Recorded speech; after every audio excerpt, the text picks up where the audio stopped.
श्री ठाकुर जी ने जो कुब्जा को वचन दिया था उसको मनोरथ को पूर्ण किया एक दिन, और अक्रूर जी को पांडवों के पास भेज करके उनकी सूचना मंगाई, कैसे हैं हमारे बुआ जी के बेटा, राजी खुशी मंगाई। इस प्रकार से श्री सुखदेव जी ने 10वें स्कंद के पूर्वार्ध को प्रारंभ किया है और उत्तरार्ध को प्रारंभ करने जा रहे हैं श्री सुखदेव जी महाराज।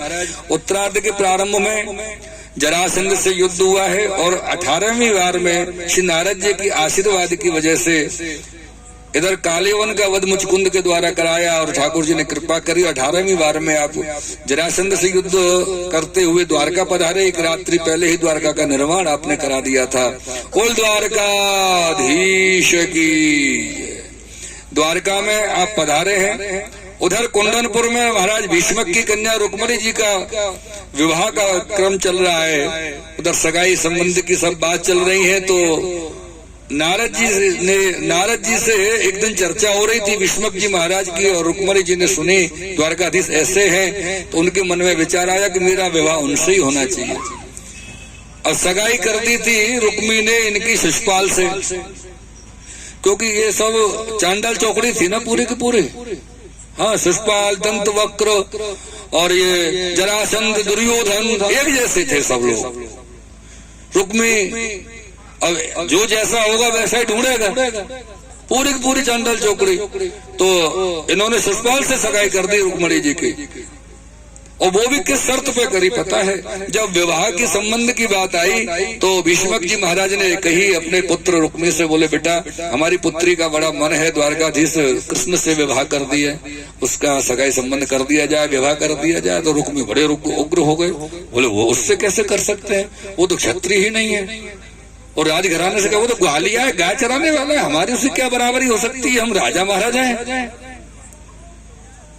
बोले पिताजी वो कृष्ण द्वारका वारो, गाय चरावे वारो, माखन चोरवे वारो, बाको में सारो, तुम विचारो तो सही, ऐसा कैसे है?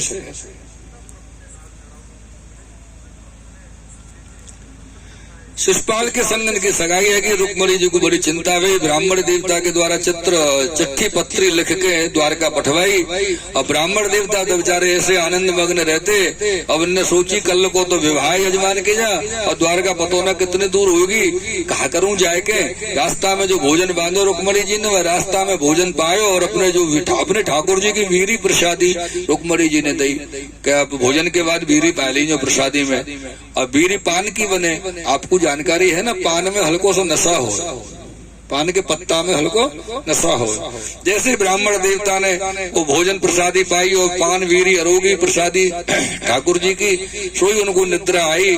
ठाकुर जी द्वारका से सब देख रहे कि ब्राह्मण देवता कुछ ना कुछ ठीक नहीं कर रहे हैं, तो जहाँ सोए थे वहां से उनको अपनी शक्ति के द्वारा उठा लिया, और शक्ति के द्वारा उठा करके ब्राह्मण देवता को सीधे द्वारका के बाहर ही लिटा दिया। नींद खुली तो द्वारका के पास, वहाँ घूमते लोगों से पूछी भैया कौन सा नगर है? बोले महाराज द्वारका है।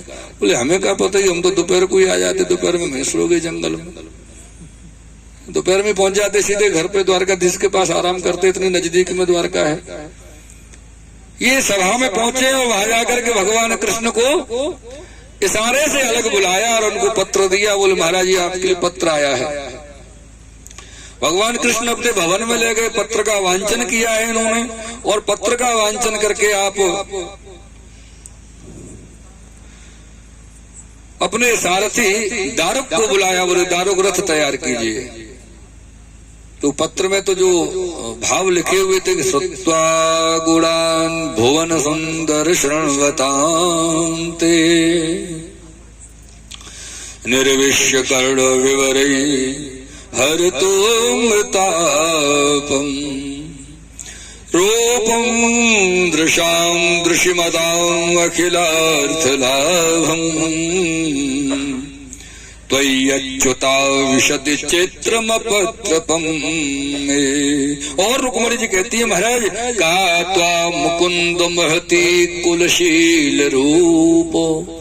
अब एक दूसरे को देखा तो नहीं है, और रुक्मणी जी को विवाह करना है ठाकुर जी से, तो अपने विशेष अपने जो गुण हैं वो भी पत्र में लिख रही हैं कि महाराज मैं उत्तम कुल की कन्या हूँ, सुंदर हूँ, रूपवती हूँ, गुणवती हूँ। आप ऐसा ना माने पता नहीं कैसी कन्या होगी, आपको कभी मेरी तरफ से श्रम नहीं होगा, मैं आपको वचन देती हूँ। इस प्रकार से जब उन्होंने पत्र लिखा और ठाकुर जी पत्र को पढ़ के दारुक को लेकर रथ में विराज के चले हैं कुंडनपुर की तरफ। उधर विवाह की पूरी तैयारियां हो गई हैं, शिशुपाल की बारात भी निकल गई विवाह करने के लिए। जो अपने नहीं बोले बारात निकाशी हो रही है, निकाशी भी हो गई बारात की। और जैसे ही शिशुपाल दरवाजे पे पहुंचे, महाराज के दरवाजे पे कन्या के दरवाजे पहुंचे, दरवाजा होता है, दरवाजा का जो क्रम होता है उस क्रम के लिए, और वो क्रम जैसे ही दरवाजे पे उतरे, अपने रथ से उतरते समय दरवाजे पे ही शिशुपाल के मस्तक से मुकुट गिर गए।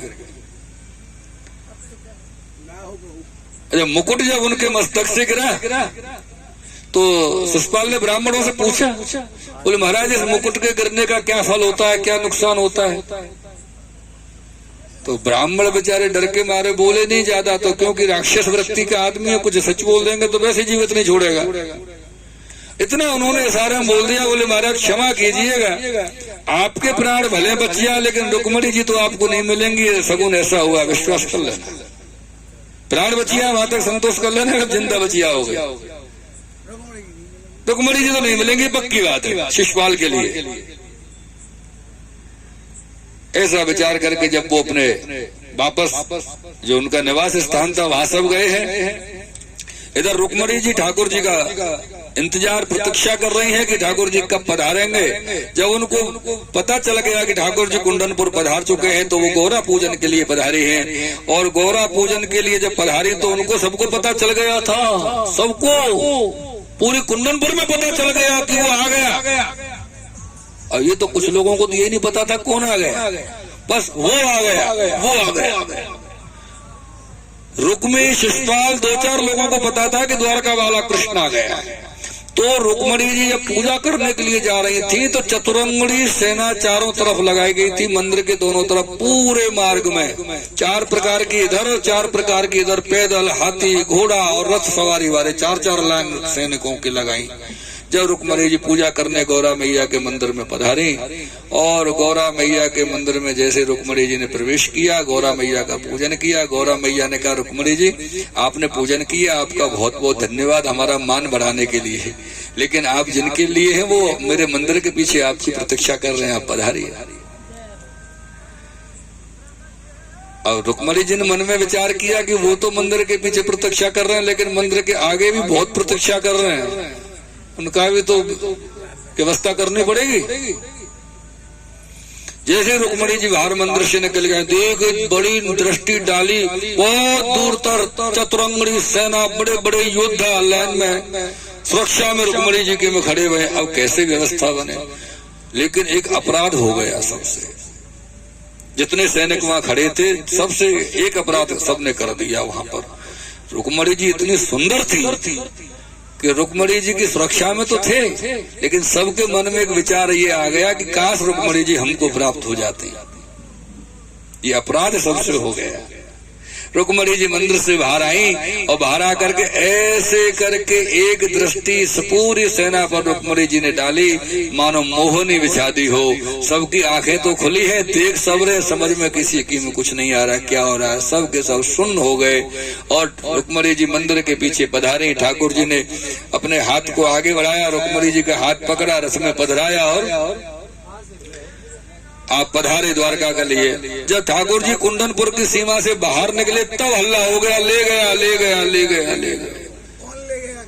कौन ले गया, किसी को ले गया, कुछ लोगों को पता ही नहीं। जब रुक्मी को पता चला कि ले गया महाराज, तब रुक्मी अपनी सेना को लेकर के चले हैं और बीच में मार्ग में ठाकुर जी से युद्ध किया। ठाकुर जी ने इनको परास्त किया तो इन्होंने मन में विचार किया कि जब मैं परास्त हो गया हूँ तो मैं वापस कुंडनपुर नहीं जाऊंगा। इसलिए रुक्मी ने अलग से एक भोजकट नाम का नगर बसाया और वहां का राजा हुआ रुक्मी, भोजकट नगर का। तदुपरांत में जब ये द्वारका पधारे ठाकुर जी और कुंडनपुर के महाराज भीष्मक जी खबर आई, बोले महाराज आप आए और हमारी कन्या को ले गए, हमने कन्यादान भी नहीं किया। ऐसा कीजिए, सम्मान से पधारिए, विवाह करने दीजिए, कन्यादान करने दीजिए, फिर आप ले जाना। तो ठाकुर जी अब की बार बारात लेकर के कुंदनपुर पधारे हैं और कुंदनपुर में आपका स्वागत चल रहा है, विवाह क्रम चल रहा है। आज की कथा का विश्राम सुखदेव जी यही रुक्मिणी जो भगवान श्री कृष्ण के विवाह पर कर रहे हैं।